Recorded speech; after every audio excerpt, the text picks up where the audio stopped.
we have these monocrops of corn and soy and wheat.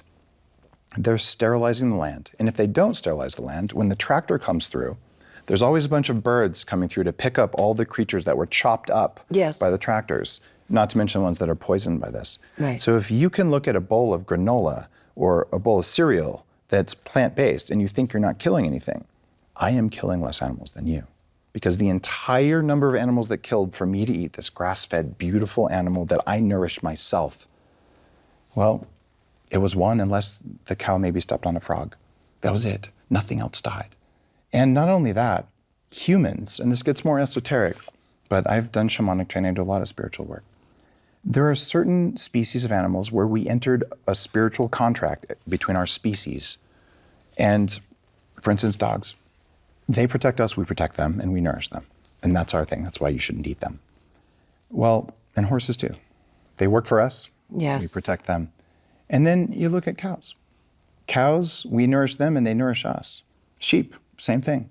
So on my farm, when it's time for the sheep to go to slaughter, we raise them very consciously. They will walk to the part of the property because they know that it's time. Really? Yeah.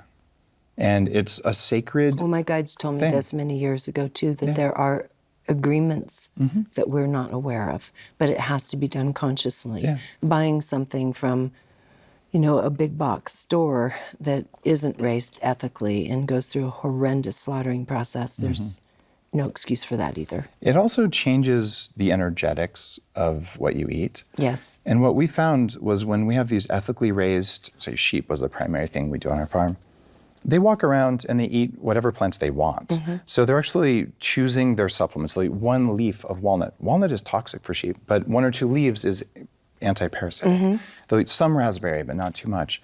And people who don't even like lamb, they'll go to the natural store that carries our products and they'll buy 1 packet of lamb. And they come back the next day and they'll buy everything in the store because they feel so different when they eat it.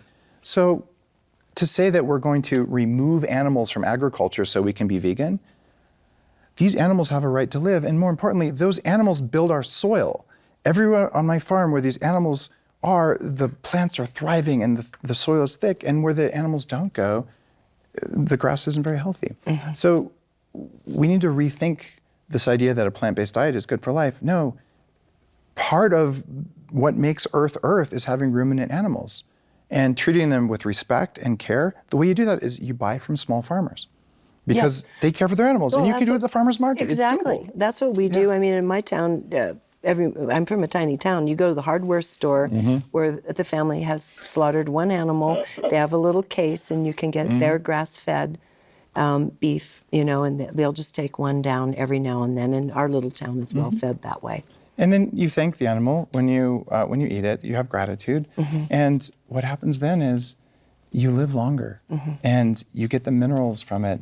So for people who are trying to recover their health, if you do what I did and you try to become a vegan, like I said, 80% of people fail. And there's something else, and we'll move on to another topic after that. A large part of the current movement around the vegan diet is propaganda from the animal rights movement. I interviewed the daughter of the founder of PETA, Monica Hershaft, on my podcast. And she was a devout vegan until she almost died and had to sneak meat. And now she's an advocate for eating grass-fed, ethically treated animals. Right. And she talks about it on the show, that this was an emotional response to seeing a slaughterhouse. And when they realized people weren't going to give up highly nutritious food, they started making up a health story that isn't real because they couldn't make people sign up for this kind of cult-like behavior. So I say this very lovingly. I care about animal rights. I care about the environment. We need grass-fed animals to build soil, which is our largest carbon sink. And I kill less animals than any vegan I know. And I eat a pound or 2 of grass-fed, ethically raised meat. And it works. And my quality of life is so good. And I feel good about this. I hear you. I've been through that journey myself, and I understand completely.